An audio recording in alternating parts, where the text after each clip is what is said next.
گمشدہ عورت کا عجیب اور سبق آموز واقعہ۔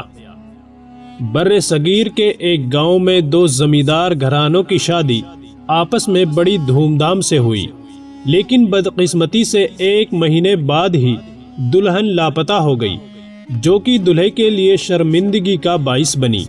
کوئی کچھ کہتا تو کوئی اسے نامرد کہتا۔ بگھن گریوال سنگھ، جو کہ مقامی ضلع اور گاؤں کا تھانے دار تھا، یہ سارا واقعہ بیان کرتا ہے کہ ایک آدمی میرے پاس آیا جس کی بیوی شادی کے ایک مہینے بعد گم ہو گئی تھی۔ اس کے دل میں یقیناً غصہ بھی ہوگا، لیکن اس کے چہرے پر اس وقت شرمندگی تھی۔ وہ سوچتا ہوگا کہ سننے والے کیا کہیں گے کہ اس کی بیوی نے اس آدمی کو اپنے قابل نہیں سمجھا تھا۔ میرے پاس تھانے میں جو آدمی رپورٹ دینے آئے تھے، ان میں ایک گمشدہ لڑکی کا شوہر، ایک شوہر کا باپ اور لڑکی کا باپ تھا۔ لڑکی کو لاپتہ ہوئے 2 دن گزر گئے تھے۔ لڑکی کی شادی اس کے شوہر کے ساتھ 1 مہینہ پہلے ہوئی تھی۔ وہ لوگ یہ کہہ رہے تھے کہ لڑکی اغوا ہوئی ہے۔ جب میں نے پوچھا کہ لڑکی کو کس نے اغوا کیا ہے، تو انہوں نے کہا کہ ہم کو یہ تو معلوم نہیں، پر لڑکی اغوا ہی ہوئی ہے۔ میں نے پوچھا کہ آپ کو کسی پر شک تو ہوگا؟ تب بھی انہوں نے کہا کہ شک بھی کسی پر نہیں ہے۔ گاؤں اتنا چھوٹا بھی نہیں تھا اور اتنا بڑا بھی نہیں تھا۔ زیادہ تر آبادی مسلمانوں کی تھی، کچھ سکھ اور ہندو بھی اس گاؤں میں آباد تھے۔ یہ لوگ جن کی بہو لاپتہ ہو گئی تھی، ایک مسلمان اور خوشحال زمیندار گھرانہ تھا۔ لڑکی والے بھی انہی کے ٹکر کے ہم پلہ لوگ تھے۔ میں نے لڑکی کے سسر سے پوچھا لڑکی لاپتہ کس طرح ہوئی ہے، تو اس نے بتایا لڑکی کے سسرال کا مکان ایک کشادہ حویلی ہے۔ صحن کی طرف 2 برآمدے ہیں۔ رات کو لڑکی، جس کا نام عابدہ اور اس کے شوہر کا نام مظہر ہے، ایک برآمدے میں سوتے تھے۔ گمشدگی کی رات بھی دونوں میاں بیوی اسی برآمدے میں سوئے تھے۔ گھر کے باقی افراد دوسرے برآمدے میں سوتے تھے۔ صبح منہ اندھیرے عابدہ کے سسر اور ساس اٹھے۔ وہ روز اسی وقت اٹھا کرتے تھے اور بھینسوں کا دودھ دھوتے تھے۔ اس روز بھی وہ منہ اندھیرے اٹھے تو دیکھا کہ ڈیوڑی کا بڑا دروازہ کھلا ہوا تھا۔ ساس سسر کے سوا اتنے سویرے کوئی اور نہیں اٹھا کرتا تھا۔ سسر نے اندر جا کر دیکھا تو اس کی بہو عابدہ اپنے بستر پر نہیں تھی۔ سسر نے اپنی بیوی کو بتایا۔ انہوں نے کچھ وقت انتظار کیا، لیکن عابدہ واپس نہ آئی اور صبح ہو گئی۔ ان کے ذہن میں یہ سوال گزرا کہ وہ کہیں ضرورت سے فارغ ہونے فصلوں میں گئی ہوگی، لیکن یہ بھی خیال تھا کہ وہ بتا کر جاتی ہے۔ پھر سورج نکل آیا، مگر عابدہ واپس نہ آئی۔ عابدہ کا مائکہ گاؤں سے 3 میل دور تھا۔ وہاں جا کر پوچھا تو انہوں نے کہا عابدہ ادھر نہیں آئی۔ کسی کو بھی سمجھ نہیں آ رہا تھا کہ کہاں جا کر عابدہ کو ڈھونڈے۔ 3-4 گھروں میں جا کر دیکھا۔ سارا دن انہوں نے عابدہ کے انتظار میں گزار دیا، مگر عابدہ واپس نہ آئی۔ رات کو عابدہ کا باپ اور سسر اپنے پیر کے پاس چلے گئے۔ پیر نے اپنا حساب کتاب دیکھا اور بتایا کہ لڑکی دور نکل گئی ہے، لیکن واپس آ جائے گی، پر بہت زور لگانا پڑے گا، بڑی سخت پڑھائی کرنی پڑے گی۔ پیر نے ان کو 1 مٹھی کالے ماش سے آدھی مقدار میں سفید نمک پسا ہوا، 1 انڈا اور کچھ اوٹ پٹانگ چیزیں لانے کو کہا، جس میں سب سے مہنگی ایک کالے بکرے کی سری تھی۔ وہ لوگ یہ ساری چیزیں اپنے پیر کو دے آئے۔ پیر نے کہا کہ کل شام تک لڑکی خود اڑتی ہوئی آئے گی۔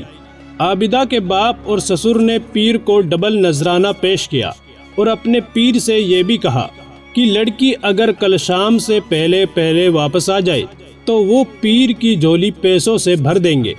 عابدہ کے باپ نے پیر کو ایک جرمن نسل کا گھوڑا دینے کا بھی وعدہ کیا۔ ان لوگوں نے عابدہ کی گمشدگی کو چھپانے کی بہت کوشش کی، لیکن دیہاتوں میں کسی کا پردہ نہیں رہ سکتا۔ گاؤں کے ایک سکھ کو بھی پتہ چل گیا کہ یہ لوگ لڑکی کی واپسی کے لیے پیر کے پاس گئے تھے۔ سکھ نے ان لوگوں سے کہا، اے بیوقوفوں، پولیس کو بتاؤ، یہ پیر لوگ لڑکیاں اغوا تو کر سکتے ہیں، مگر اغوا ہو جانے والی لڑکی واپس نہیں لا سکتے۔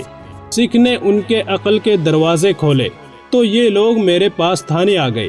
میں نے ان سے پوچھا، کیا لڑکی گھر سے کچھ لے کر گئی ہے؟ کوئی زیور یا روپیہ پیسہ وغیرہ؟ سسر نے کہا وہ کچھ بھی لے کر نہیں گئی، ہم نے سب کچھ دیکھ لیا ہے، سب کچھ اپنی جگہ پر موجود ہے، اس لیے تو ہم کہہ رہے ہیں کہ اس کو کسی نے اغوا کیا ہے۔ میں نے پوچھا آپ کی کسی کے ساتھ کوئی بھی کسی قسم کی دشمنی ہے؟ سسر نے کہا نہیں جی، چھوٹے موٹے لڑائی جھگڑے تو ہو ہی جاتے ہیں، پر قتل اور اغوا والی دشمنی کسی کے ساتھ نہیں ہے۔ میں نے عابدہ کے شوہر سے کہا تم بتاؤ، تم سوئے تھے، مرے ہوئے تو نہیں تھے؟ اغوا کاروں نے جب لڑکی کو اٹھایا ہوگا تو لڑکی نے ذرا سی آواز تو نکالی ہوگی، کوئی شور تو پیدا ہوا ہوگا، وہ زندہ سلامت ایک لڑکی تھی، کوئی لکڑی تو نہیں تھی کہ کوئی آیا اور اٹھا کر لے گیا۔ شوہر نے کہا مجھے کچھ پتا نہیں کہ وہ کس طرح کہاں گئی۔ میں نے کہا تو پھر میں تم سب کو یہ بتا دوں کہ لڑکی اغوا نہیں ہوئی، وہ خود گئی ہے۔ اگر میں تم لوگوں سے یہ پوچھوں کہ لڑکی کا چال چلن کیسا تھا تو تم سب یہی کہو گے کہ وہ پاک صاف لڑکی تھی۔ اب تم بتاؤ تم میں سے سچ کون بولے گا؟ میں نے تینوں کی طرف دیکھا لیکن کسی نے بھی کوئی جواب نہ دیا۔ پھر عابدہ کا سسر بولا جناب ہم تو یہی کہیں گے کہ لڑکی ایسی نہیں تھی، وہ تو بالکل چپ چاپ سی لڑکی تھی، آپ بے شک کسی اور سے پوچھ لیں۔ انہوں نے 2 دن ضائع کر دیے تھے، اس لیے یہ معلوم کرنا ناممکن ہو گیا تھا کہ لڑکی خود گئی ہے یا اٹھائی گئی ہے۔ میں نے عابدہ کے سسر سے کہا تم نے اپنے پیر کو بتایا نہیں کہ لڑکی شام تک واپس نہیں آئی؟ عابدہ کے سسر نے کہا بتایا تھا جی، پیر جی کہتے ہیں کہ لڑکی پر بڑے ہی سخت تعبیز کیے گئے ہیں، واپس آ جائے گی مگر بہت دن لگ جائیں گے۔ میں عابدہ کے سسر، شوہر اور باپ کے ساتھ عابدہ کے سسرال چلا گیا۔ گھر کے اندر برآمدے میں وہ جگہ دیکھی جہاں لڑکی سوئی ہوئی تھی، اس کے شوہر کی چارپائی اس کی چارپائی کے ساتھ ملی ہوئی تھی، باہر کی دیوار اتنی اونچی تھی کہ کوئی ادھر سے اندر نہیں آ سکتا تھا، چھت کی طرف سے آنا بھی مشکل تھا۔ میں نے مکان کو بڑی اچھی طرح دیکھا اور مجھ کو یہی ایک بات سمجھ میں آتی تھی کہ لڑکی خود گئی ہے۔ ایک شک اور بھی میرے دماغ میں آیا کہ لڑکی کے شوہر نے کسی وجہ سے لڑکی کو قتل کر دیا ہوگا اور لاش کہیں پھینک آیا ہوگا، لیکن یہ شک کچھ کچا سا معلوم ہوتا تھا، کیونکہ اگر لڑکی کے شوہر نے اس کو قتل کیا ہوتا اور لاش کہیں پھینک آیا ہوتا تو لاش اب تک کسی نہ کسی کو نظر آ ہی جاتی۔ البتہ یہ ہو سکتا تھا کہ اس نے لاش کو کہیں دفن کر دیا ہو۔ عابدہ کے شوہر پر شک اس لیے بھی تھا کہ وہ بالکل چپ تھا، اس کا باپ ہی بولتا تھا، ہر سوال کا جواب بھی وہی دے رہا تھا۔ عابدہ کے سسر نے مجھ سے کہا جناب میرے ناقص دماغ میں ایک بات آ رہی ہے، وہ یہ کہ لڑکی اگر خود جاتی تو پیسے اور زیور بھی ضرور ساتھ لے جاتی۔ میں نے کہا میں اس کو ضروری نہیں سمجھتا، ہو سکتا ہے کہ لڑکی کا یارانہ کسی ایسے آدمی کے ساتھ ہو جس کو روپے پیسے کی ضرورت نہ ہو۔ میں نے عابدہ کے شوہر کو الگ کر کے کہا کہ وہ خود مجھ کو بتائے گا یا میں پہلے دوسروں سے پوچھوں کہ یہ کیا معاملہ ہے۔ اس نے جو جواب دیا اس سے مجھے تسلی نہ ہوئی بلکہ شک اور گہرا ہو گیا۔ کافی عرصے تک جب لڑکی کے بارے میں کچھ پتہ نہ چل سکا تو لڑکی کے شوہر سمیت تمام گھر والے مایوس ہو گئے۔ وہ مایوس اس لیے تھے کہ پولیس بھی لڑکی کو بازیاب کرانے میں ناکام ہوئی تھی، جبکہ اس سے پہلے کبھی ایسا نہیں ہوا تھا کہ پولیس کی کارروائی ناکام ہو۔ پیر صاحب نے کئی دنوں تک چلہ کاٹا مگر وہ بھی معلوم نہ کر سکا کہ لڑکی کہاں گئی۔ نہ کسی سے اس خاندان کی دشمنی تھی، نہ ہی عزت کا کوئی معاملہ تھا۔ مظہر جو کہ دلہن کا گھر والا تھا ایک شریف لڑکا تھا۔ ایک دن گھر کی ملازمہ دلہن کے کمرے کی صفائی کر رہی تھی تو اچانک اسے بیڈ کے نیچے سے دلہن کی ٹوٹی ہوئی چوڑیاں نظر آئیں۔ ملازمہ نے دلہن کی ساس سے کہا کہ میں دلہن کو تلاش کرنے میں آپ لوگوں کی مدد کر سکتی ہوں، مگر اس بات کی کوئی گارنٹی نہیں کہ دلہن بازیاب ہو سکے۔ صرف میرے دماغ میں ایک خیال آیا ہے، میں صرف کوشش کر سکتی ہوں۔ تمام گھر والوں نے ملازمہ سے کہا کہ بتاؤ تم چوڑیوں کی مدد سے کیسے دلہن کا سراغ لگا سکتی ہو۔